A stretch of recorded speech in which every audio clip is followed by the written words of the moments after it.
So hello guys, तो weekly current affairs वाले video में जून महीने के दूसरे वाले हफ्ते का ये हमारा पहला वाला पार्ट होगा। तो चलिए स्टार्ट करते हैं।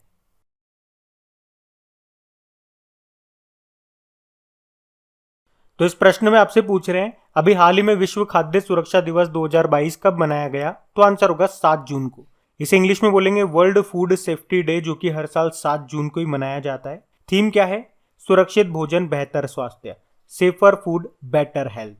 अच्छा, ये तो हो गया आपका वर्ल्ड फूड सेफ्टी डे। एक वर्ल्ड फूड डे भी होता है, वो हम मनाते हैं 16 अक्टूबर को। क्यों? क्योंकि फूड एग्रीकल्चर ऑर्गेनाइजेशन की स्थापना होती है 16 अक्टूबर 1945। और फूड से रिलेटेड एक अवार्ड भी आपको याद आ रहा होगा, कौन सा? वर्ल्ड फूड प्राइज, विश्व खाद्य पुरस्कार 2022 का किसे मिला? सिंथिया रोसेंजविक को। और आप मुझे बताओ, वर्ल्ड हंगर डे हम लोगों ने कब मनाया था? तो आंसर होगा 28 मई को। ये भी ध्यान रखना। बढ़ते आगे। तो इस प्रश्न में आपको बताना है कि अभी हाल ही में विश्व महासागर दिवस कब मनाया गया। तो आंसर होगा 8 जून को। तो हर साल 8 जून को वर्ल्ड ओशियन डे के रूप में मनाया जाता है। थीम क्या है इसकी? हिंदी में बोलोगे तो पुनरुद्धार महासागर के लिए सामूहिक कार्रवाई, इंग्लिश में बोलोगे तो revitalization collective action for the ocean. अब देखो, ये तो हो गया विश्व महासागर दिवस। अगर आपसे पूछ ले विश्व समुद्री दिवस बताओ, यानी कि वर्ल्ड मैरीटाइम डे, तो वो हम सितंबर के लास्ट थर्सडे को मनाते हैं। जबकि नेशनल मैरीटाइम डे, राष्ट्रीय समुद्री दिवस, ये हर साल 5 अप्रैल को मनाते हैं। चलो, कुछ स्टैटिक प्रश्न मैं आप लोगों से पूछ रहा हूं, उनके उत्तर देना। जैसे कि पहला प्रश्न आपसे पूछेंगे, बताओ कौन सा महासागर एस आकार का है। तो आंसर होगा अटलांटिक महासागर। बताओ किस महासागर को छिपता हुआ महासागर कहा जाता है?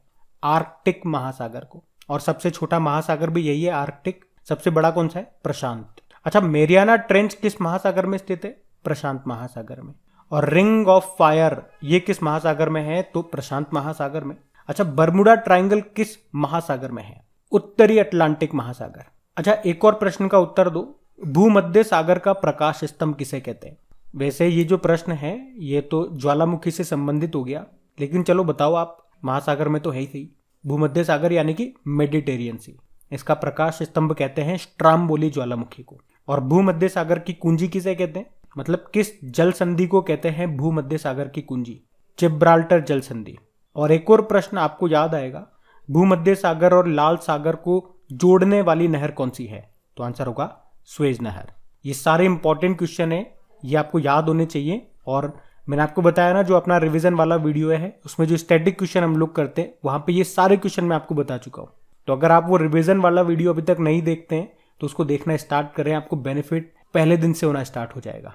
बढ़ते आगे। अच्छा बताइए, हाल ही में विश्व ब्रेन ट्यूमर दिवस कब मनाया गया? तो आंसर होगा 8 जून को। तो याद रखना, वर्ल्ड ब्रेन ट्यूमर, इसके बारे में जागरूकता पैदा करने के उद्देश्य से हर साल हम 8 जून को ये वर्ल्ड ब्रेन ट्यूमर डे के रूप में मनाते हैं। थीम क्या रही? Together we are strong. अच्छा, अगर आपसे पूछा जाए वर्ल्ड कैंसर डे हमने कब मनाया? तो आंसर होगा 4 फरवरी को।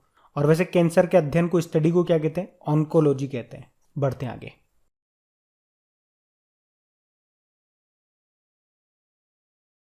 तो इस प्रश्न में आपको बताना है कि अभी कौन आयरन मैन ट्रायथलॉन को पूरा करने वाले पहले रेलवे अधिकारी और गैर वर्दीधारी सिविल सेवा के पहले अधिकारी बन गए। तो आंसर होगा श्रेयस हुसुर। तो दक्षिण पश्चिम रेलवे के श्रेयस हुसुर ये आयरन मैन ट्रायथलॉन को पूरा करने वाले पहले रेलवे अधिकारी और गैर वर्दीधारी सिविल सेवा के पहले अधिकारी बन गए हैं।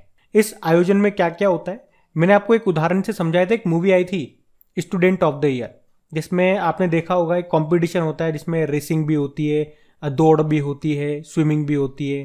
तो उस एक ही कंपटीशन में ये सब कंपटीशन आ जाते हैं। तो उसी तरह का ये है। इसमें जैसे कि 3.8 किलोमीटर की स्विमिंग करनी पड़ती है, 180 किलोमीटर की साइकिलिंग होगी, 42.2 किलोमीटर की आपको रनिंग करनी पड़ेगी। और हमारे श्रेयस ने जर्मनी के हैम्बर्ग में 13 घंटे 26 मिनट में ये सब पूरी करके इस ट्रायथलॉन को पूरा किया है। अच्छा, आपको याद होगा हरिनी लोगन का नाम, ये भारतीय अमेरिकी है और अभी 2022 की स्क्रिप्स नेशनल स्पेलिंग बी प्रतियोगिता को इन्होंने जीत लिया। एक अन्ना कबाले दुबा का नाम आपको याद होगा, केन्या की नर्स हैं ये, जिन्होंने अभी दुनिया की बेस्ट नर्स का अवार्ड जीता था। और गीतांजलि श्री तो आप जानते ही होंगे, 2022 का अंतरराष्ट्रीय बुकर पुरस्कार इन्होंने जीता है। इन्होंने बुक लिखी है, कौन सी? The Tomb of Sand. और आप कह सकते हो ये पहला हिंदी उपन्यास है जिसे ये पुरस्कार मिला, या जिसके लिए ये पुरस्कार मिला है। इसका ट्रांसलेट किसने किया था? डेजी रॉकवेल ने। तो उनका नाम भी याद रखना क्योंकि इन दोनों को मिला है ये पुरस्कार, गीतांजलि श्री और डेजी रॉकवेल। किस बुक के लिए? The Tomb of sand. बढ़ते आगे। अच्छा बताइए अभी किसने FIH हॉकी 5S का पहला खिताब जीत लिया? तो आंसर होगा भारत। आपको पता है पहली बार FIH हॉकी 5S चैंपियनशिप का आयोजन किया गया। कहाँ पे? लॉज़ेन स्विट्जरलैंड में। और इसको किसने जीत लिया? भारत ने जीत लिया। तो ये इंपॉर्टेंट है क्योंकि पहली बार इसका आयोजन हुआ और पहली बार ही भारत ने जीत लिया। किसको हरा करके? या उपविजेता कौन है? पोलैंड है। अच्छा, पोलैंड से एक टेनिस प्लेयर आपको याद होंगी, चलो उनका नाम आप ही बताओ। अभी उन्होंने क्या करा था वुमेन्स कैटेगरी में, जो फ्रेंच ओपन हुआ था उसमें वुमेन्स कैटेगरी का खिताब जीता था उन्होंने। बताओ उनका नाम क्या है? अच्छा, इसी से संबंधित एक और प्रश्न मैं आपसे पूछूंगा। अभी मेंस हॉकी एशियन कप 2022 जो कि जकार्ता इंडोनेशिया में हुए थे, उसको किसने जीता? तो याद रखना साउथ कोरिया ने। भारत उसमें तीसरे स्थान पर रहा था। और अंतरराष्ट्रीय हॉकी महासंघ के अध्यक्ष का नाम क्या है? नरिंदर बत्रा है। इनका नाम अभी न्यूज में था क्योंकि अभी भारतीय ओलंपिक संघ के अध्यक्ष के पद से इन्होंने इस्तीफा दे दिया। और वैसे हॉकी इंडिया के अध्यक्ष कौन है? ज्ञानेंद्रो निगोंगबाम है, ये मणिपुर से हैं। और 2023 में जो मेंस हॉकी वर्ल्ड कप होंगे ये भारत में होंगे, उड़ीसा में। और भारत का सबसे बड़ा हॉकी स्टेडियम भी उड़ीसा में बन रहा है, उड़ीसा के राउरकेला में, जिसका नाम बिरसा मुंडा जी के नाम पर रखा गया। ये सब याद रखना। बढ़ते आगे। चलिए बताइए, जून 2022 में किस भारतीय महिला क्रिकेटर ने अंतरराष्ट्रीय क्रिकेट से संन्यास ले लिया? तो आंसर होगा मिताली राज। तो अभी भारतीय बल्लेबाज मिताली राज ने अंतरराष्ट्रीय क्रिकेट के सभी प्रारूपों से यानी कि सभी फॉर्मेट से संन्यास की घोषणा कर दी है। मिताली राज ये महिला एक दिवसीय मैचों में सबसे ज्यादा रन बनाने वाली खिलाड़ी है। आपको बता दूं, विदेश में 3000 रन बनाने वाली दुनिया की पहली खिलाड़ी बनी थी मिताली राज। और अंतरराष्ट्रीय क्रिकेट में 10,000 रन बनाने वाली पहली भारतीय महिला क्रिकेटर भी मिताली राज ही है। अभी आपको याद होगा 6 क्रिकेट विश्व कप में भाग लेने वाली पहली महिला क्रिकेटर कौन बनी थी? तो आंसर होगा मिताली राज। और अच्छा मुझे बताओ, ICC वुमेन्स वर्ल्ड कप 2022 ये अभी कहाँ पे हुए थे? न्यूजीलैंड में। इसको किसने जीता? ऑस्ट्रेलिया ने जीता है इंग्लैंड को हरा करके। और उस वर्ल्ड कप में हिस्सा लेने के बाद ही हम लोगों ने कहा था कि सर्वाधिक वर्ल्ड कप खेलने वाली महिला क्रिकेटर कौन बनी? मिताली राज। ये उनका 6वां वर्ल्ड कप था। ध्यान रखना ये। बढ़ते आगे। चलिए बताइए, अभी जून 2022 में ही आयोजित बोलाट तुर्लिखानोव कुश्ती कप प्रतियोगिता में भारत कौन से स्थान पर रहा? तो आंसर होगा दूसरे स्थान पे। अच्छा, ये बोलाट तुर्लिखानोव कुश्ती कप ये हुआ कहाँ पे? कजाकिस्तान में। और इसमें पहले स्थान पे तो ईरान रहा है 14 मेडल के साथ। भारत दूसरे स्थान पर है। भारत ने टोटल 12 मेडल जीते हैं, जिसमें से 6 गोल्ड है, 1 सिल्वर है और 5 ब्रोंज है। अच्छा, कुश्ती की बात है तो एक प्रश्न आपको याद आएगा करंट अफेयर्स का, ये कि एशियाई कुश्ती चैंपियनशिप 2022 जो अभी मंगोलिया के उलन बटर में हुई थी, उसमें भारत ने, आपको याद होगा, 17 मेडल जीते थे। और इसके साथ भारत पदक तालिका में 5वें स्थान पे था। टॉप पे तो जापान था। अच्छा, यहां से भी एक प्रश्न बनेगा। देखो, इस 17 मेडल में 1 गोल्ड आया था हमारे पास, और वो 1 गोल्ड किसने जीता? यही प्रश्न है। तो आंसर होगा रवि कुमार दहिया ने 57 किलोग्राम कैटेगरी में। और रवि कुमार दहिया से आपको याद होगा टोक्यो ओलंपिक 2020 जिसमें कुश्ती में हमारे पास 2 मेडल आए थे, 1 ब्रॉन्ज मेडल आया था, 1 सिल्वर मेडल आया था। तो सिल्वर यही लेकर के आए थे रवि कुमार दहिया। बजरंग पूनिया लेकर के आए थे ब्रॉन्ज। तो चलो आप मुझे बताओ, ओलंपिक में पदक जीतने वाले पहले भारतीय कौन बने थे? तो आंसर होगा KD जाधव। ये प्रश्न मैं आपको यहीं पे क्यों बता रहा हूं? क्योंकि इनका संबंध भी कुश्ती से ही था। 1952 के हेलसिंकी ओलंपिक में उन्होंने ये पदक जीता था। अब एक प्रश्न मेरा आप लोगों के लिए रहेगा, काफी सिंपल प्रश्न है। बताओ, भारतीय रेलवे देश की सबसे बड़ी कुश्ती अकादमी ये कहां पे स्थापित करेगी? बताओ आप। हम बढ़ते आगे। अच्छा बताइए, जून 2022 में किसने पहली बार राष्ट्रीय वायु खेल नीति 2022 को लॉन्च किया? तो आंसर होगा ज्योतिरादित्य सिंधिया। तो अभी 7 जून 2022 की बात है। हमारे नागरिक उड्डयन मंत्री, एविएशन मिनिस्टर हैं ज्योतिरादित्य सिंधिया। इन्होंने अभी देश की पहली राष्ट्रीय वायु खेल 2022 नीति को लॉन्च किया है। ये जो नीति है, ये जो पॉलिसी है, ये वायु संबंधी खेलों को बढ़ावा देगी। वायु संबंधी खेल मतलब जैसे कि पैराग्लाइडिंग हो गया, स्काई डाइविंग हो गया, पैराशूटिंग हो गया, वगैरह वगैरह। तो इस तरह के आप देखोगे तो टोटल 11 खेलों को बढ़ावा देने के लिए ये पॉलिसी शुरू की गई है। और लक्ष्य क्या रखा है? 2030 तक देश को शीर्ष हवाई खेल राष्ट्रों में से एक बनाना है। अच्छा, अभी हमारे नागरिक उड्डयन मंत्रालय के सचिव बने थे, क्या नाम है उनका? राजीव बंसल उनका नाम है। तो ये भी चीजें याद रखना। बढ़ते हैं आगे। चलिए बताइए, अभी फिडे शतरंज ओलंपियाड के लिए किस नाम से शुभंकर मैस्कॉट लॉन्च किया गया? तो आंसर होगा थम्बी। आपको पता है ना, इस साल ये फिडे शतरंज ओलंपियाड ये पहली बार भारत में हो रहे हैं। भारत में भी कहाँ पे? तमिलनाडु के चेन्नई में। तो अभी तमिलनाडु के जो मुख्यमंत्री एम.के. स्टालिन, उन्होंने चेन्नई में इसके लिए एक शुभंकर और एक लोगो लॉन्च किया है। इस शुभंकर का नाम है थम्बी। तमिल में थम्बी का मतलब होता है यंग ब्रदर, छोटा भाई। अच्छा बताओ, खेलो इंडिया यूथ गेम्स का जो चौथा संस्करण है, ये आपको पता है अभी कहाँ पे शुरू हुआ था? पंचकुला हरियाणा में, और इसका शुभंकर है धाकड़। और उससे पहले खेलो इंडिया यूनिवर्सिटी गेम्स का जो दूसरा संस्करण हुआ था कर्नाटक में, उसका शुभंकर था वीरा। अच्छा, पहले केरल ओलंपिक खेल ये कहाँ पे शुरू हुए? तिरुअनंतपुरम में, और उसका शुभंकर है नीरज नाम का खरगोश। और आपको पता है 2022 में अंडर 17 वुमेन्स वर्ल्ड कप होंगे, जिसका संबंध फुटबॉल से है, और इसका शुभंकर है इभा, जो कि एक एशियाई शेरनी है। नमामि गंगे मिशन का शुभंकर बताओ क्या रखा गया था? चाचा चौधरी। और टोक्यो ओलंपिक 2020 में बात करेंगे तो उसके शुभंकर थे मिराई तोवा और सोमाइती। और बीजिंग ओलंपिक की बात करेंगे तो उसके शुभंकर थे बिंग ड्वेन ड्वेन और श्वेन रॉन रॉन। आपको पता है इस साल फीफा वर्ल्ड कप भी होंगे कतर दोहा में, उसका शुभंकर है लाइब। ये एक अरबी शब्द है जिसका मतलब होता है अति कुशल खिलाड़ी। याद रखना ये सब। बढ़ते आगे।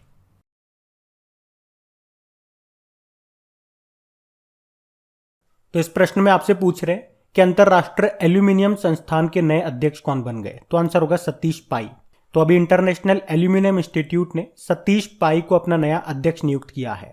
वे वर्तमान में हिंडाल्को इंडस्ट्रीज के मैनेजिंग डायरेक्टर हैं, जो कि दुनिया के सबसे बड़े एल्यूमिनियम उत्पादकों में से एक है। ये इंटरनेशनल एल्यूमिनियम इंस्टीट्यूट का हेडक्वार्टर कहां पर है? यूके में है। बताओ, इफ्को के अभी नए अध्यक्ष कौन बने थे? दिलीप संघानी। और फिक्की के नए प्रेसिडेंट कौन बने? अभी संजीव मेहता बने। जबकि अगर पूछे कि फिक्की के नए डायरेक्टर जनरल कौन बने, तो आंसर कर देना अरुण चावला। और हमारे एसएससी के नए चेयरमैन कौन बने थे? एस किशोर बने थे। ये भी ध्यान रखना, नाम इंपॉर्टेंट है। बढ़ते आगे। तो इस प्रश्न में आपको बताना है अल्बानिया के नए राष्ट्रपति कौन बने? तो आंसर होगा बजराम बेगम। तो अभी अल्बानिया के नए राष्ट्रपति बन गए हैं ये बजराम बेगम। बेगम से मत समझ लेना ये महिला है, ये पुरुष है, बजराम बेगम। और ये अभी तक यहाँ के चीफ ऑफ जनरल स्टाफ थे, लेकिन अब ये अल्बानिया के नए प्रेसिडेंट बन गए हैं। अल्बानिया की कैपिटल होती है तिराना, करेंसी है अल्बानियाई लेक, और यहाँ के प्रधानमंत्री हैं एडी रामा। देखो दोनों के नाम में राम राम आ रहा है ना, यहाँ पे आ रहा है बजराम और प्रधानमंत्री के नाम में भी आ रहा है रामा। लगता है ये लोग राम भगवान के बड़े भक्त हैं, अच्छी बात है। चलो आप तो ये बताओ, अभी ऑस्ट्रेलिया के नए प्रधानमंत्री कौन बने? Anthony Albanese. और पाकिस्तान के प्रधानमंत्री शहबाज शरीफ बने। साउथ कोरिया के प्रेसिडेंट कौन बने? यूंग सुक येओल। ध्यान रखना ये भी। बढ़ते आगे। चलो बताओ, एसबीआई के नए मैनेजिंग डायरेक्टर कौन बन गए? आलोक कुमार चौधरी। तो अभी आलोक कुमार चौधरी ये एसबीआई के नए मैनेजिंग डायरेक्टर बन गए हैं। इन्होंने अश्विनी भाटिया की जगह ली है, जो अभी सेबी के पूर्णकालिक सदस्य बन गए थे। बाकी मुझे बताओ, अभी एसएसबी के डायरेक्टर जनरल कौन बने? तो आंसर होगा एसएल थाउसेंड बने। और यूनियन बैंक ऑफ इंडिया की पहली महिला मैनेजिंग डायरेक्टर कौन बनी? तो आंसर होगा ए मणिलेखमाई। अभी लोकपाल अध्यक्ष का अतिरिक्त प्रभार एडिशनल चार्ज किसे मिला? तो आंसर होगा प्रदीप कुमार मोहंती। ध्यान रखना ये। बढ़ते आगे। चलो बताओ, अभी गरुड़ एरोस्पेस के ब्रांड एम्बेसडर कौन बने? तो आंसर होगा महेंद्र सिंह धोनी। तो क्रिकेटर महेंद्र सिंह धोनी अभी ड्रोन स्टार्टअप गरुड़ एरोस्पेस के ब्रांड एम्बेसडर बन गए हैं, और अभी इन्होंने इस कंपनी में इन्वेस्ट भी किया है, तो इस तरह से वो इस कंपनी के शेयर होल्डर भी बन गए हैं। चलो एक प्रश्न मैं आपसे पूछूंगा, बताओ अभी प्रधानमंत्री नरेंद्र मोदी जी ने कितने किसान ड्रोन को लॉन्च किया था? तो आंसर होगा 100। और बताओ अभी सोवी यूनिकॉर्न कंपनी कौन सी बनी थी? ये आप ही को बताना है। बाकी ऋषभ पंत ये अभी उत्तराखंड के भी ब्रांड एम्बेसडर बने थे, डिश टीवी के ये ब्रांड एम्बेसडर बने। वैसे उत्तराखंड के अक्षय कुमार भी बने हैं अभी ब्रांड एम्बेसडर। पंकज त्रिपाठी ये फिनो पेमेंट बैंक के पहले ब्रांड एम्बेसडर बने। और कंगना रनौत उत्तर प्रदेश के वन डिस्ट्रिक्ट वन प्रोडक्ट अभियान की ब्रांड एम्बेसडर बनी है। ध्यान रखना ये। बढ़ते आगे। चलिए बताइए, अभी इंटरनेशनल मॉनेटरी फंड के एशिया प्रशांत विभाग का प्रमुख किसे नियुक्त किया गया? तो आंसर होगा कृष्ण श्रीनिवासन को। तो आईएमएफ की जो मैनेजिंग डायरेक्टर है क्रिस्टालिना जॉर्जीवा, उन्होंने अभी भारतीय नागरिक कृष्ण श्रीनिवासन को एशिया और प्रशांत विभाग का निदेशक नियुक्त किया है। वे किनका स्थान लेंगे?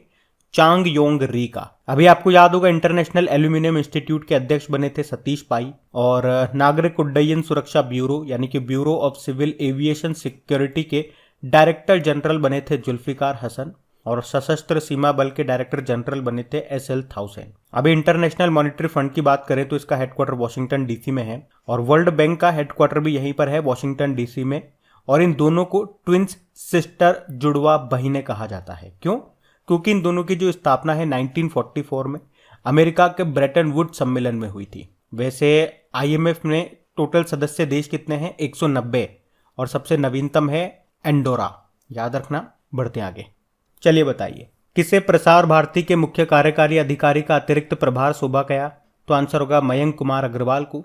तो दूरदर्शन के महानिदेशक हैं मयंक कुमार अग्रवाल, इनको प्रसार भारती के सीईओ का एडिशनल चार्ज अभी दिया गया है। वे शशि शेखर वेम्पाती की जगह लेंगे। अच्छा, वैसे हमारे सूचना व प्रसारण मंत्री कौन है? अनुराग ठाकुर है। क्या आप मुझे बताओगे पंजाब एंड सिंध बैंक के अभी प्रमुख कौन बने थे? स्वरूप कुमार साहा। और याद रखना, अभी यूनियन बैंक ऑफ इंडिया की पहली महिला मैनेजिंग डायरेक्टर बन गई हैं। कौन? ए मणिमेखलाई। और दिल्ली के उपराज्यपाल तो आप जानते ही हो, विनय कुमार सक्सेना है। बढ़ते हैं आगे।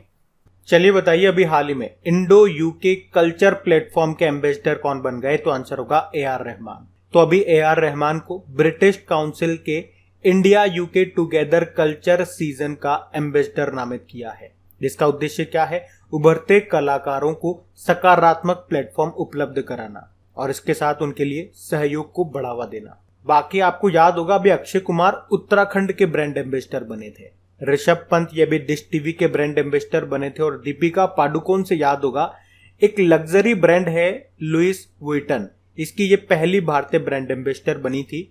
और अभी आपको याद है 75वें कांस फिल्म फेस्टिवल, उसमें ज्यूरी सदस्य के रूप में इनको चुना गया था। और उससे पहले मानसिक स्वास्थ्य के बारे में जागरूकता पैदा करने के लिए उन्हें पहला टाइम 100 इम्पैक्ट अवार्ड भी मिला था। तो ये भी नाम ध्यान रखना। बढ़ते आगे।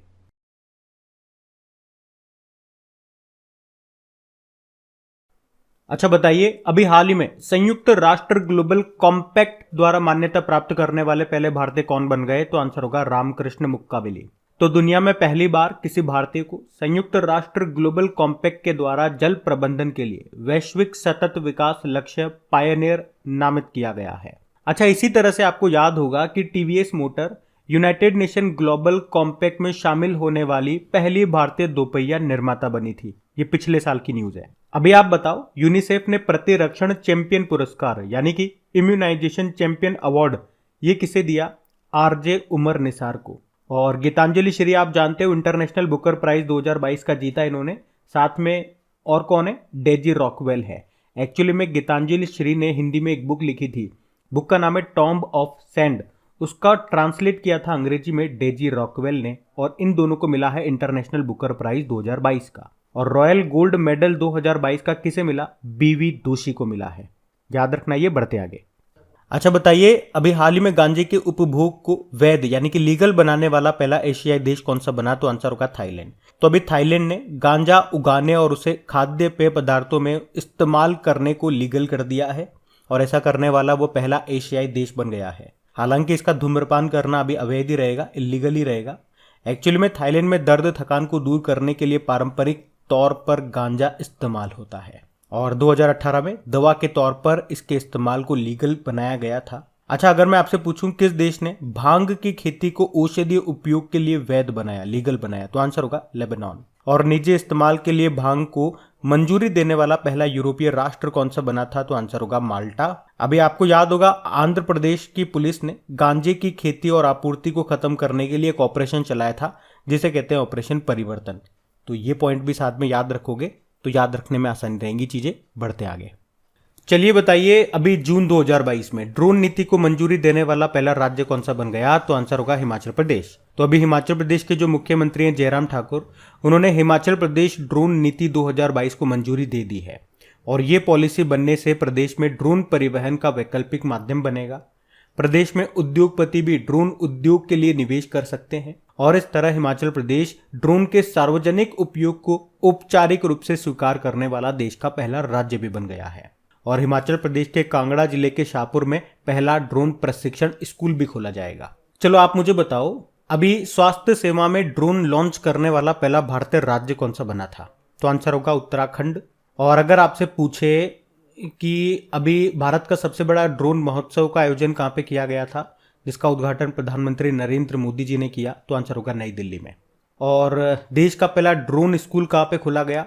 मध्य प्रदेश के ग्वालियर में। और मध्य प्रदेश के ग्वालियर में ही प्रदेश के पहले ड्रोन मेले का आयोजन भी किया गया था। बताओ भारत की पहली ड्रोन फॉरेंसिक लैब ये कहाँ पे स्थापित की गई? तो आंसर होगा केरल में। और बताओ नागरिक हवाई क्षेत्र में ड्रोन को अनुमति देने वाला पहला देश कौन सा बना था? तो आंसर होगा इजराइल। तो याद रखना ये सारी बातें। बढ़ते आगे। चलिए बताइए, अभी किस देश ने जानवरों के लिए अपना पहला कोविड-19 वैक्सीन लॉन्च किया? तो आंसर होगा भारत ने। तो अब भारत ने भी जानवरों के लिए अपना पहला कोविड-19 वैक्सीन लॉन्च कर दिया है और इस वैक्सीन का, इस टीके का नाम है एनोकोवैक्स। क्या नाम है?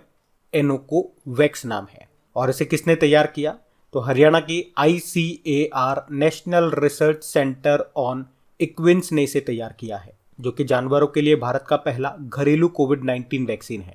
ये जो ICAR है, ये देश का प्रमुख कृषि अनुसंधान संस्थान है, जो कि केंद्रीय कृषि मंत्रालय के अधीन कार्य करता है। अच्छा, वैसे हमारे कृषि मंत्री कौन है? नरेंद्र सिंह तोमर हैं। उन्होंने ही इस एनोकोवैक्स नाम से जो ये वैक्सीन है इसको लॉन्च किया। वैसे आपको याद होगा रशिया ने सबसे पहले जानवरों के लिए कोरोना वैक्सीन तैयार किया था और उसका नाम था कॉर्नीवेक कोव। ध्यान रखना। बढ़ते आगे।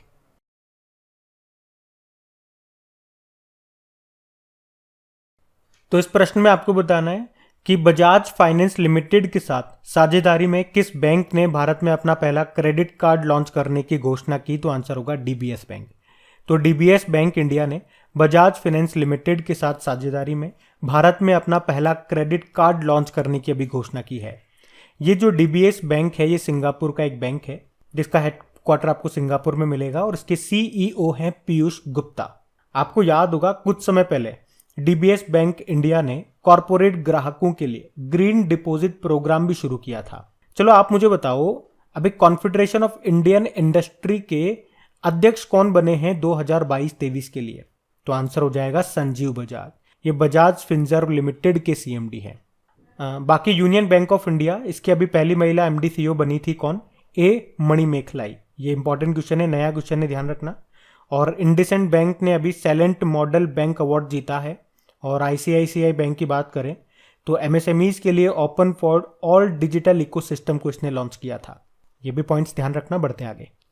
तो इस प्रश्न में आपको बताना है हाल ही में किसने हर टाइम EMI ऑन टाइम नाम से एक डिजिटल अभियान शुरू किया? तो आंसर होगा बजाज फाइनेंस। तो अभी बजाज फिनसर्व की लोन देने वाली एक ब्रांच है बजाज फाइनेंस लिमिटेड, जिसने अभी समय पर लोन चुकाने के फायदों पर जागरूकता फैलाने के लिए एक डिजिटल अभियान शुरू किया, जिसका नाम है हर टाइम EMI ऑन टाइम। और इसमें समय पर EMI भुगतान न करने के क्या क्या नुकसान हो सकते हैं, इसके बारे में भी बताया गया है। अच्छा, अभी LIC ने बीमा रत्न नाम से एक बचत जीवन बीमा योजना शुरू की थी। और यूनियन बैंक ऑफ इंडिया ने डिजिटल ट्रांसफॉर्मेशन प्रोजेक्ट संभव को लॉन्च किया था। अभी नाबार्ड ने, आपको याद होगा, प्राकृतिक खेती को बढ़ावा देने के लिए जीवा प्रोग्राम शुरू किया था। तो ये भी ध्यान रखना। बढ़ते आगे। चलिए बताइए, अभी सेबी ने किसकी अध्यक्षता में म्यूचुअल फंड पर सलाहकार समिति का पुनर्गठन किया?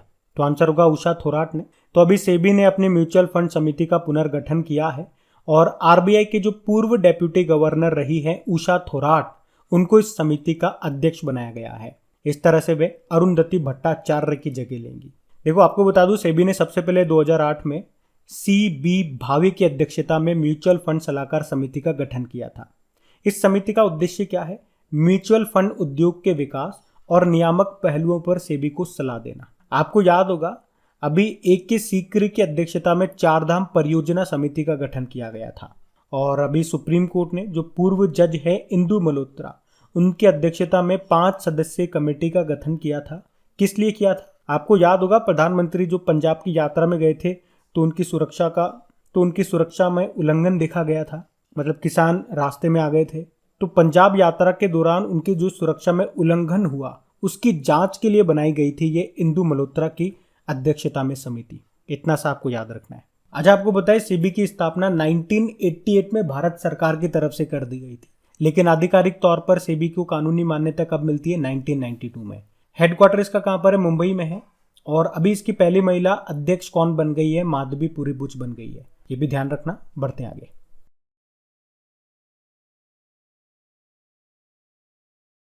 तो इस प्रश्न में आपसे पूछ रहे हैं अभी जून 2022 में चौथे राज्य खाद्य सुरक्षा सूचकांक में कौन सा राज्य टॉप पे रहा? तो आंसर होगा तमिलनाडु। तो हमारे जो हेल्थ मिनिस्टर है मनसुख मांडविया, अभी उन्होंने चौथा स्टेट फूड सेफ्टी इंडेक्स को लॉन्च किया। कब लॉन्च किया? अभी जब हमने वर्ल्ड फूड सेफ्टी डे मनाया, यानी कि 7 जून को। और इसे किसने तैयार किया? फसाई ने, यानी कि food safety and standard authority of India. तो ये खाद्य सुरक्षा के 5 मानकों पर राज्य के प्रदर्शन को मापता है। इसमें अगर बात करेंगे कौन सा राज्य टॉप पे है, तो टॉप पे तमिलनाडु है। एक्चुअली में 3 कैटेगरी में इसको डिवाइड किया गया, बड़े राज्यों में, छोटे राज्यों में और यूनियन टेरिटरीज में। तो बड़े राज्यों में टॉप पर तमिलनाडु है, छोटे राज्यों में टॉप पर गोवा है और केंद्र शासित प्रदेशों में टॉप पर है जम्मू कश्मीर। यह आपको याद रखना है। और कौन सा संस्करण है? इसका चौथा संस्करण है। अच्छा, आगे बढ़ने से पहले एक प्रश्न मैं आपसे और पूछूंगा, खाद्य सुरक्षा संग्रहालय ये आपको कहां पे मिलेगा? बताओ। बढ़ते आगे। तो इस प्रश्न में आपको बताना है अभी हाल ही में जारी पर्यावरण प्रदर्शन सूचकांक में कौन सा देश टॉप पे रहा? तो आंसर होगा डेनमार्क। तो येल व कोलंबिया यूनिवर्सिटी के शोधकर्ताओं के एनालिसिस के आधार पर हाल ही में जारी 2022 के वैश्विक पर्यावरण प्रदर्शन सूचकांक यानी कि एनवायरमेंट परफॉर्मेंस इंडेक्स में 180 देशों की इस लिस्ट में भारत आखिरी स्थान पर है। और इस लिस्ट में टॉप पर कौन है? डेनमार्क है, सेकंड पे यूके है और थर्ड पे है फिनलैंड। भारत सबसे आखिरी यानी कि 180वें स्थान पर है, यह आप ध्यान रखना। बढ़ते आगे। फिर बताइए, जून 2022 में जारी क्यूएस वर्ल्ड यूनिवर्सिटी रैंकिंग 2023 में कौन सा विश्वविद्यालय टॉप पर रहा? तो आंसर होगा MIT, Massachusetts institute of technology, जो कि यूएस का है। तो अभी हाल ही में क्यूएस वर्ल्ड यूनिवर्सिटी रैंकिंग का 2023 का संस्करण जारी किया गया और वैसे ये इसका 19वां संस्करण है और इसमें लगातार 11वें साल MIT टॉप पे रहा है। सेकंड पे यूएस का कैम्ब्रिज यूनिवर्सिटी है और तीसरे स्थान पे यूएस का स्टैनफोर्ड यूनिवर्सिटी है। भारत की बात करेंगे तो इस रैंकिंग में भारत के 41 यूनिवर्सिटीज को शामिल किया गया है, जिनमें सबसे ऊपर है IISc बेंगलुरु, 155वें स्थान पर है। फिर IIT बॉम्बे आता है 172 पे और IIT दिल्ली 174 पे, इस तरह से आएंगे। तो टॉप पर MIT है। बढ़ते हैं आगे। चलिए बताइए, अंकटाड के द्वारा जारी FDI प्राप्तकर्ताओं की सूची में भारत कौन से स्थान पर है? तो आंसर होगा 7वें स्थान पे। आपको याद होगा हम लोगों ने पढ़ा था कि केंद्र सरकार ने भी घोषणा की है कि वित्त वर्ष यानी कि फाइनेंशियल ईयर 2022 में भारत में रिकॉर्ड 83.57 अरब डॉलर का FDI आया और सबसे ज़्यादा आया था सिंगापुर से।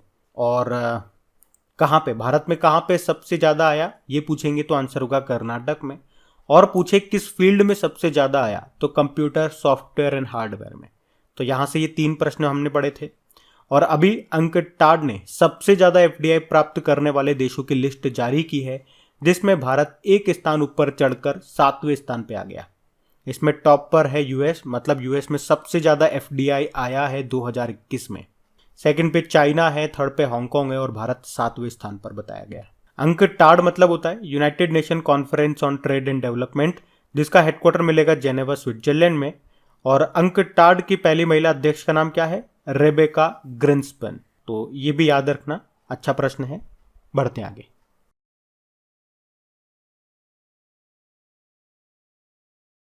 तो इस प्रश्न में आपको बताना है जून 2022 में भारतीय सेना ने मंगोलिया में एक बहुराष्ट्रीय शांति अभ्यास में हिस्सा लिया। उस अभ्यास का, उस एक्सरसाइज का नाम क्या है? तो आंसर होगा एक्स खान क्वेस्ट 2022। तो अभी भारत सहित 16 देशों की सैन्य टुकड़ियों के बीच में एक बहुराष्ट्रीय शांति अभ्यास हुआ। इसका नाम है एक्स खान क्वेस्ट 2022। कहाँ पे हुआ? मंगोलिया में। अभी 6 जून 2022 को ये शुरू हुआ था और इसमें भारतीय सेना का प्रतिनिधित्व किया लद्दाख स्काउट्स के एक दल ने। और मंगोलिया के जो प्रेसिडेंट हैं उखनागिन खुरेलसुख, उन्होंने इस अभ्यास का, उस एक्सरसाइज का उद्घाटन किया। उद्देश्य क्या है इसको करने का? शांति सहायता अभियानों को विकसित करना इसका मुख्य उद्देश्य है। अच्छा, मंगोलिया की बात हुई है तो मंगोलिया की कैपिटल उलानबतर है। और मंगोलिया के साथ हम कौन सी एक्सरसाइज करते हैं? नॉर्डिक एलिफेंट नाम की एक्सरसाइज करते हैं। अच्छा, मुझे आप बताओ, हम स्लाइनेक्स नाम की एक्सरसाइज किसके साथ करते हैं? तो आंसर होगा श्रीलंका के साथ। और सिम्बेक्स नाम की एक्सरसाइज ये हम सिंगापुर के साथ करते हैं। और इसी से मिलता जुलता है सिटमैक्स। तो सिटमैक्स नाम की एक्सरसाइज ये भारत, थाईलैंड और सिंगापुर के बीच में होती है, तो ये भी ध्यान रखना। आप बढ़ते आगे। अच्छा बताइए, अभी हाल ही में भारत ने अमेरिका के द्वारा आयोजित दुनिया के सबसे बड़े समुद्री अभ्यास में भाग लेने का फैसला किया है। इस अभ्यास का नाम क्या है? तो आंसर होगा रिम्पैक। तो भारत ने अभी अमेरिका के द्वारा आयोजित दुनिया के सबसे बड़े समुद्री अभ्यास, जिसको कहेंगे रिम ऑफ द पैसिफिक या रिम्पैक आप कह दीजिए, इसमें भाग लेने का फैसला किया है और इस साल ये इसका 28वां संस्करण है। भारत ने इसमें पहली बार 2014 में पार्टिसिपेट किया था। रिम्पैक 1971 में शुरू हुआ था और 1974 से ये हर साल 2 साल में एक बार आयोजित किया जाता है। तो कब से कब तक? 29 जून को ये शुरू होगा और 4 अगस्त को ये खत्म होगा। कहाँ पे? प्रशांत महासागर में। याद रखना, ये दुनिया का सबसे बड़ा समुद्री अभ्यास है। बढ़ते आगे।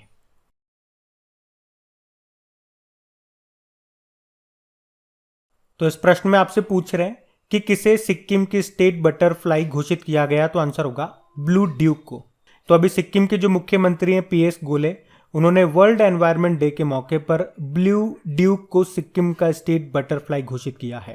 ये जो ब्लू ड्यूक है ये सिक्किम की एक देशी तितली प्रजाति है और इस तितली में जो नीले रंग हैं वो आकाश को बताते हैं और जो सफेद रंग है वो सफेद हिमालय के बर्फ से ढके पहाड़ों को दर्शाते हैं। ये जो ब्लू ड्यूक है इसको बारसोना दुर्गा भी कहा जाता है।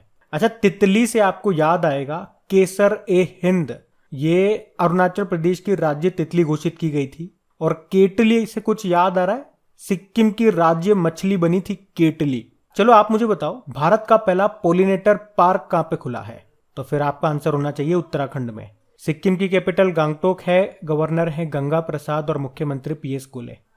अच्छा बताइए, भारत के किस हवाई अड्डे ने ग्रीन हाउस गैस उत्सर्जन में कटौती के लिए सभी वाहनों को इलेक्ट्रिक व्हीकल से बदलने का फैसला किया? तो आंसर होगा इंदिरा गांधी इंटरनेशनल एयरपोर्ट दिल्ली। तो अभी दिल्ली का जो इंदिरा गांधी इंटरनेशनल एयरपोर्ट है, इसने ग्रीन हाउस गैस उत्सर्जन में कटौती करने के लिए सभी वाहनों को इलेक्ट्रिक वाहनों से बदलने का फैसला किया है। आपको याद होगा कुछ समय पहले हमने पढ़ा था कि इस दिल्ली एयरपोर्ट ने 2030 तक जीरो कार्बन एमिशन का लक्ष्य भी रखा था। चलो आप मुझे बताओ, 2050 तक शुद्ध शून्य कार्बन उत्सर्जन लक्ष्य निर्धारित करने वाला पहला दक्षिण एशियाई शहर कौन सा बना? तो आंसर होगा मुंबई। और अगर आपसे पूछा जाए कि शुद्ध शून्य उत्सर्जन तक पहुंचने का भारत का लक्ष्य कब का है? 2070 का है। और भारत को ऊर्जा स्वतंत्र यानी कि एनर्जी इंडिपेंडेंट बनाने का लक्ष्य रखा है 2047 का। ये भी याद रखना पॉइंट्स। बढ़ते आगे। तो आपको बताना है किस राज्य सरकार ने भ्रष्टाचार रोकने के लिए 14400 नाम से एक एप्लीकेशन को लॉन्च किया? तो आंसर होगा आंध्र प्रदेश। आंध्र प्रदेश के मुख्यमंत्री कौन है? जगन मोहन रेड्डी। और अभी इन्होंने ये 14400 नाम से एक एप्लीकेशन को लॉन्च किया है। तो इस एप्लीकेशन को एंटी करप्शन ब्यूरो ने डेवलप किया है। इस एप्लीकेशन की मदद से राज्य के लोग अधिकारियों के खिलाफ भ्रष्टाचार से संबंधित शिकायतें दर्ज करा पाएंगे। इसमें एक टोल फ्री नंबर है, यही वाला 14400, जिसके थ्रू आप शिकायत दर्ज करा सकते हैं। अच्छा, इसी तरह से आपको याद आएगा उत्तराखंड के जो मुख्यमंत्री हैं पुष्प कुमार धामी, उन्होंने 1064 नाम से एक भ्रष्टाचार विरोधी मोबाइल एप्लीकेशन को लॉन्च किया था। वैसे अभी जम्मू कश्मीर सरकार ने भी सतर्क नागरिक मोबाइल एप्लीकेशन को लॉन्च किया था भ्रष्टाचार को खत्म करने के लिए, उसे रोकने के लिए। अच्छा, भ्रष्टाचार से एक इंडेक्स भी आपको याद होगा, भ्रष्टाचार धारणा सूचकांक, इंग्लिश में बोलोगे तो करप्शन परसेप्शन इंडेक्स।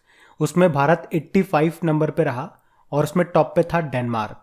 इसको जारी किसने किया पूछोगे तो ट्रांसपेरेंसी इंटरनेशनल ने। और भ्रष्टाचार से संबंधित एक दिवस भी होता है, अंतरराष्ट्रीय भ्रष्टाचार विरोधी दिवस, इंटरनेशनल एंटी करप्शन डे। अब इसका उत्तर तो आप ही लोग दोगे। और अगर डेली आप हमारे करंट अफेयर्स का रिवीजन वाला वीडियो भी देखते होंगे, जहां पे हम स्टैटिक क्वेश्चंस के साथ साथ पुराने महीने के करंट अफेयर्स का रिवीजन करने के साथ साथ 10 इंपॉर्टेंट डेज का भी डेली रिवीजन करते हैं, तो वहां पे ये प्रश्न हम कई बार पढ़ चुके हैं। तो अभी मैं आप ही से जानना चाहूंगा, बताओ इंटरनेशनल एंटी करप्शन डे हम कब मनाते हैं? बताओ, हम बढ़ेंगे आगे। चलिए बताइए, अभी प्रधानमंत्री के द्वारा शुरू किए गए आजादी का अमृत महोत्सव डिजाइन के सिक्कों की अनूठी विशेषता क्या है? तो आंसर होगा ये दृष्टिबाधित अनुकूल है। तो अभी प्रधानमंत्री नरेंद्र मोदी जी ने सिक्कों की एक स्पेशल सीरीज शुरू की है जो कि दृष्टिहीनों के लिए अनुकूल है। यानी कि जिन्हें दिखता नहीं है वो भी हाथ में लेकर के इसे पहचान सकते हैं कि ये सिक्का कितने वैल्यू का है और कितने वैल्यू के ये सिक्के आने वाले हैं। 1 रुपए का, 2 रुपए का, 5 रुपए का, 10 रुपए का और 20 रुपए के ये सिक्के होंगे। और इन सिक्कों पर आज़ादी का अमृत महोत्सव का डिजाइन होगा। और इन्हें स्मारक सिक्के मत समझना, ये सब प्रचलन में आएंगे, मार्केट में आएंगे, हमारे पास, आपके पास आएंगे। तो सिक्कों की ये नई श्रृंखला लोगों को अमृत काल के लक्ष्य की याद दिलाएगी और लोगों को देश के विकास की दिशा में काम करने के लिए प्रेरित करेगी। अच्छा, मुझे यूं बताओ कि जो टकसाल है, मतलब टकसाल मतलब जहाँ पे सिक्के मिंट होते हैं, ये भारत में कितने हैं? 4 हैं। कौन कौन से या कहाँ कहाँ पे? मुंबई में है, कोलकाता में है, हैदराबाद में है और नोएडा में है। और भारत में कितनी बैंक नोट प्रिंटिंग प्रेस है? तो वो भी 4 हैं। कहाँ कहाँ पे? मध्य प्रदेश के देवास में, महाराष्ट्र के नासिक में, कर्नाटक के मैसूर में और पश्चिम बंगाल के सलबोनी में। ध्यान रखना, ये बढ़ते आगे। अच्छा बताइए, अभी हाल ही में क्रेडिट लिंक्ड सरकारी योजनाओं के लिए शुरू किए गए नए राष्ट्रीय पोर्टल का नाम क्या है? तो आंसर होगा जन समर्थ पोर्टल। तो अभी प्रधानमंत्री नरेंद्र मोदी जी ने इसे लॉन्च किया। और ये है क्या जन समर्थ पोर्टल? तो ये एक वन स्टॉप डिजिटल पोर्टल है। तो भारत में मतलब जितनी भी क्रेडिट लिंक्ड सरकारी योजनाएं हैं उन सभी योजनाओं के लिए एक पोर्टल उपलब्ध कराया गया है जिसका नाम रखा है जन समर्थ पोर्टल। इसमें टोटल 13 क्रेडिट लिंक्ड योजनाओं को शामिल किया गया है ताकि कोई भी व्यक्ति इस एक ही पोर्टल पे इन सभी योजनाओं को एक्सेस कर सके। क्रेडिट लिंक्ड योजनाएं मतलब जो भी सरकार ने सस्ती दरों पर लोन देने के लिए योजनाएं चला रखी है वे सभी आपको एक साथ इस पोर्टल पर मिल जाएगी। आपको अलग अलग जगह पे जाने की जरूरत नहीं है। नाम याद रखना बस आप, जन समर्थ पोर्टल। बढ़ते आगे। अभी national highways authority of India ने 5 दिनों में 75 किलोमीटर, ये 75 किलोमीटर सड़क बना करके गिनीज वर्ल्ड रिकॉर्ड बना दिया। आपसे प्रश्न में पूछ रहे हैं national highways authority of India के अध्यक्ष कौन है? तो आंसर होगा अलका उपाध्याय। तो national highways authority of India ने एक नया रिकॉर्ड बनाया कि अभी इसने महाराष्ट्र में अमरावती और अकोला के बीच में नेशनल हाईवे 53 पे 105 घंटे और 33 मिनट के रिकॉर्ड समय में 75 किलोमीटर की सड़क बना करके गिनीज वर्ल्ड रिकॉर्ड बना दिया। और हमारे जो सड़क परिवहन व राजमार्ग मंत्री हैं नितिन गडकरी जी, उन्होंने बताया इससे पहले सबसे तेज सड़क बनाने का रिकॉर्ड कतर के नाम था, लेकिन अब हमारे नाम है। और national highways authority of India के अध्यक्ष का नाम तो आपको याद ही होगा, अलका उपाध्याय है, क्योंकि यहां से आपको एक और नाम याद आ रहा होगा, अलका मित्तल का नाम। और जब भी अलका मित्तल का नाम आता है मैं अलका उपाध्याय के बारे में आपको हमेशा बताता हूँ। और वैसे अलका मित्तल कौन है? ओएनजीसी की पहली महिला अध्यक्ष। और देखो यहाँ पे गिनीज वर्ल्ड रिकॉर्ड्स की बात है तो कुछ करंट अफेयर्स के प्रश्न आपको याद दिलाना चाहूंगा। जैसे कि एक है जेसी चौधरी, जिन्हें अभी न्यूमेरोलॉजी यानी कि अंक ज्योतिषी में पहला गिनीज वर्ल्ड रिकॉर्ड मिला था। और बॉर्डर रोड ऑर्गेनाइजेशन ने दुनिया की सबसे ऊंची मोटर योग्य सड़क बनाने के लिए गिनीज वर्ल्ड रिकॉर्ड बनाया था। कहाँ पे? उमलिंगला दर्रे पर। और ये दर्रा कहाँ है? लद्दाख में। वैसे अभी वर्ल्ड बुक ऑफ रिकॉर्ड्स ने अटल टनल जो है हिमाचल प्रदेश में 9.02 किलोमीटर लंबी है ये, और अभी इसको 10,000 फीट से ऊपर दुनिया की सबसे लंबे राजमार्ग सुरंग के रूप में भी मान्यता दी थी। किसने? वर्ल्ड बुक ऑफ रिकॉर्ड्स ने। अच्छा, सड़क की बात है तो एक प्रश्न मैं आपसे पूछूंगा, बताओ अभी कहाँ पे स्टील की सड़क बनाई गई थी? ज्यादा लंबी तो नहीं थी, 1 किलोमीटर थी लगभग। कहाँ पे बनी थी ये बता दो आप, तो हम बढ़ेंगे आगे। चलिए बताइए, भारत की पहली स्पोर्ट्स मार्केटिंग बुक है business of sports the winning formula for success. इसको किसने लिखा? तो आंसर होगा विनीत कार्निक ने। तो याद रखना ये क्वेश्चन इंपॉर्टेंट है क्योंकि ये स्पोर्ट्स मार्केटिंग पर भारत की पहली बुक है जिसे लिखा है प्रसिद्ध खेल लेखक स्पोर्ट्स राइटर विनीत कार्निक ने। और इस बुक को भी लॉन्च किया है भारत का जो leading sports and management institute है, यानी कि international institute of sports and management. इसने ये है कहाँ पर? ये मुंबई में है। और इसने भी इस बुक को लॉन्च किया है, तो ये आप याद रखना। बाकी अभी लीडर्स पॉलिटिशियन सिटीजन नाम की बुक को किसने लिखा? रशीद किदवई ने। नॉट जस्ट अ वॉचमैन नाम की बुक को लिखा विनोद रॉय ने। और द बॉय वो रॉट अ कॉन्स्टिट्यूशन नाम की बुक को किसने लिखा था? राजेश तलवार ने। बढ़ते आगे। अच्छा बताइए, अभी किसने SMB साथी उत्सव पहल को शुरू किया? तो आंसर होगा व्हाट्सएप। तो अभी व्हाट्सएप ने SMB साथी उत्सव पहल को शुरू किया है जिसका उद्देश्य है छोटे व्यवसायों को व्हाट्सएप बिजनेस ऐप जैसे डिजिटल माध्यमों को अपनाने में मदद करना। ये इस अभियान का दूसरा चरण है मतलब इसमें दुकानदारों को डिजिटल पेमेंट करने और डिजिटल पेमेंट अगर कोई ग्राहक करे तो उसे वो कैसे एक्सेप्ट करे, वो कहाँ पे बैलेंस को चेक करे, मतलब आप कह सकते हो उन्हें डिजिटल प्रशिक्षण दिया जा रहा है इस पहल के थ्रू। देखो व्हाट्सएप की बात करें, स्थापना इसकी हुई थी 2009 में। इसके संस्थापक हैं जॉन कॉम और ब्रायन एक्टन। फिर फेसबुक ने इसको 2014 में खरीद लिया था और वर्तमान में इसके सीईओ हैं विल कैथकार्ट।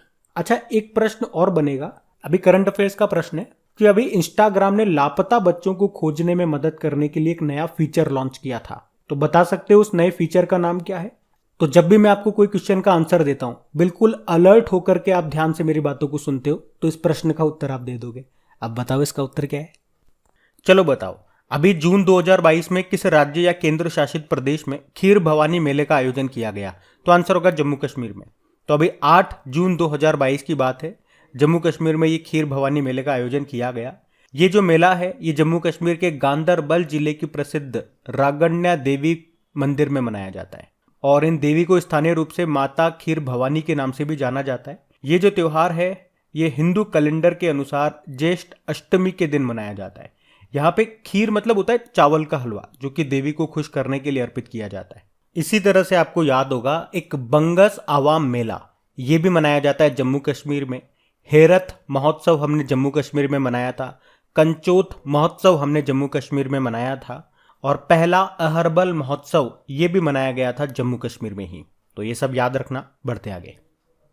तो इस प्रश्न में आपसे पूछ रहे हैं अभी किस आईआईटी ने एक रोबोट जिसका नाम है होमोसेप ये डेवलप किया जो कि भारत में मेला ढोने की प्रथा को समाप्त कर सकता है? तो आंसर होगा आईआईटी मद्रास। तो अभी आईआईटी मद्रास ने एक रोबोट होमोसेप को डेवलप किया है जो भारत में मेला ढोने की प्रथा को समाप्त कर सकता है। ये जो होमोसेप रोबोट है ये मानव हस्तक्षेप के बिना सेप्टिक टैंक को साफ कर सकता है। इस रोबोट को आईआईटी मद्रास के एक प्रोफेसर हैं प्रभु राजगोपाल, उनके नेतृत्व में तैयार किया गया है और अब इस होमोसेप नाम के 10 रोबोट्स को पूरे तमिलनाडु में तैनात किया जाएगा। अच्छा मुझे बताओ, अभी देश का पहला आर्टिफिशियल इंटेलिजेंस और रोबोटिक टेक्नोलॉजी पार्क जिसे कहते हैं आर्ट पार्क, ये कहाँ पे लॉन्च किया गया? तो आंसर होगा बंगलुरु में। अभी आपको याद होगा दिल्ली सरकार ने शहर में आग बुझाने के लिए 2 रोबोट को अपनी टीम में शामिल किया था और चांद पर पानी की खोज के लिए नासा अपना पहला मोबाइल रोबोट भी भेजेगा 2023 में। उसका नाम क्या है? उसका नाम है वाइपर। मिशन आर्टेमिस के तहत इसको भेजा जाएगा। वाइपर का मतलब होता है वॉलेटाइल्स इन्वेस्टिगेटिंग पोलर एक्सप्लोरेशन रोवर। और गूगल की जो पेरेंट कंपनी है अल्फाबेट, याद रखना ये एक नई रोबोटिक कंपनी शुरू कर रही है। इसका नाम रखा है इसने इंट्रेंसिक, जो काम क्या करेगी? इंडस्ट्री में काम आने वाले रोबोट्स के लिए सॉफ्टवेयर बनाने का काम करेगी। और इसरो ने गगनयान मिशन से पहले एक अर्ध मानव रोबोट यानी कि हाफ ह्यूमनॉइड रोबोट को अंतरिक्ष में भेजने के लिए बनाया था। उसका नाम क्या था? व्योमित्र या फ्रेंड इन द स्काई भी आप बोल सकते हो। याद रखना ये सारे पॉइंट्स। तो गाइज ये लीजिए, इसी के साथ जून महीने के दूसरे वाले हफ्ते का हमारा ये पहला वाला पार्ट खत्म हो गया। आप पूछोगे कौन कौन से दिन हमने इसमें कवर कर लिए, तो 8, 9, 10 और 11 जून, ये 4 दिन हमने इसमें कवर कर लिए। अब इनका क्विज बना के अपलोड कर दिया गया है आपके क्रिक एग्जाम एप्लीकेशन पे। अभी आपकी रेस्पॉन्सिबिलिटी है वहां जाकर के आपको प्रैक्टिस करना है ताकि ये चीज आपको लॉन्ग टर्म तक याद रहे, कम से कम एग्जाम तक तो याद रहे। इसकी पीडीएफ भी आपको मिल जाएगी। और जाने से पहले आपको बताया, मैं एक बार फिर से आप लोगों से केवल रिक्वेस्ट ही कर सकता हूं, अगर सेशन अच्छा लगता है, हेल्पफुल लगता है, तो प्लीज इसे लाइक जरूर कर देना और अपने दोस्तों के साथ में जो भी आपका स्टडी ग्रुप हो गया, व्हाट्सएप पे हो गया, फेसबुक पे हो गया, तो प्लीज एक बार वहां पे शेयर जरूर कर देना। Thank you.